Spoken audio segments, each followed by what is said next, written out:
Parents are reacting after an armed security guard was arrested for sexually battering a teenager at a movie theater in Ocala. TV20's Taylor Simpson spoke to a father who says it's difficult to trust anyone.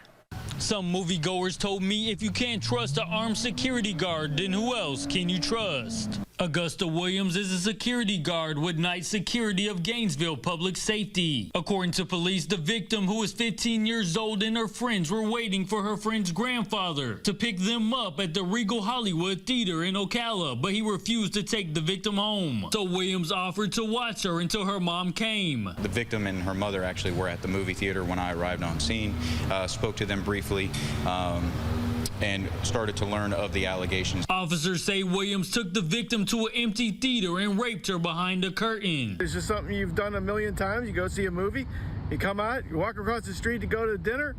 Next thing you know, you find out you were potentially in danger. Detectives got surveillance video from the theater showing Williams and the victim entering a theater and exiting 20 minutes later. They think they have a little bit of power. They use it against you.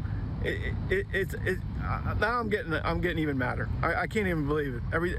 Every detail I keep hearing, it keeps getting worse. Police say when Williams was asked about the incident, he told them he was helping her find her cell phone. But police say the evidence shows otherwise. The UV lighting was used behind the curtain where this act was alleged to have happened. The UV lighting gave possible positive markings. I have 3 daughters, so you know what I'm saying. Like, this is, and they love movies.